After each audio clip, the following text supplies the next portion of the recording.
Okay sir, નમસ્કાર. નમસ્કાર. બધાને નમસ્કાર. નમસ્કાર. તમે સર ફરવા આવ્યો છો? હાજી. તો ટોટલ કેટલા વ્યક્તિ આવ્યા? 6 જણા આવ્યા. 6 જણા આવ્યા. તો હું તમારો ગાઈડ હતો, પ્રવીણ ગોસ્વામી મારું નામ છે. હાજી. આપણે પહેલાં ટિકિટ લેવા ગયા, ત્યાંથી આપણે દરેક વાતનું નક્કી કર્યું, ગાઈડ, ગાડી અને ટિકિટ. તો તમને ક્યાંય તકલીફ પડવા દીધી સર? ના ના સાહેબ. કશું નહીં. કોઈ જગ્યાએ તકલીફ પડી? ના. તો અહીંથી આપણે પહેલાં ગેટ ખોલ્યા ભાણે જઈ, જ્યાંથી હું તમને લઈ ગયો.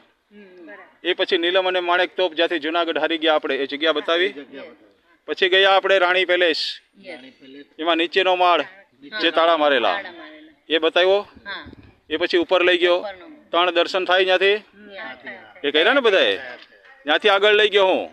એટલે આપણે ઉપર છેલ્લે જે જુનાગઢના માલિક આખરી વારિસદાર કપાઈ ગયા એ જગ્યા જોઈ, બધાને બતાવી ને મેં. ત્યાંથી આપણે આગળ ગયા, એથી અડી ચડી વાવ, 2 બહેનોએ બલિદાન પછી પાણી ઉપર આવ્યું એ જોઈ બહેનો.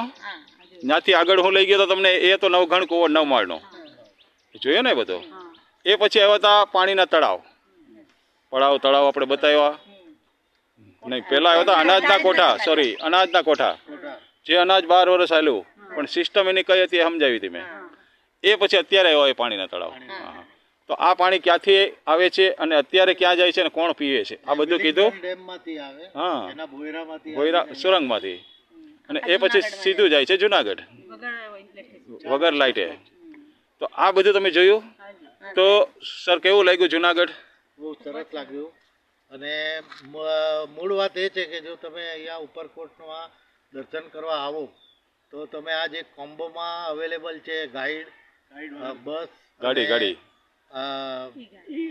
ઈ રિક્ષા. ઈ રિક્ષાની ગાડી અને સાથે ગાઈડ અને જે એન્ટ્રીની ટિકિટ, એ બધાનો 6 જણાનો કોમ્બો હોય છે.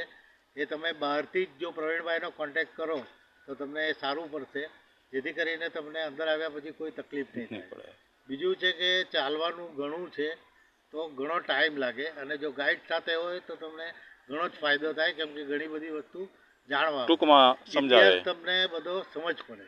અને આ ગોસ્વામીભાઈ છે એ બહુ જૂના ગાઈડ છે, અને એઓ પોતે બી જુનાગઢના પેઢીઓથી અહીંયા જ રહેનારા લોકો છે, એટલે એમને જુનાગઢનો બધો જ ઇતિહાસ કમ્પ્લીટ.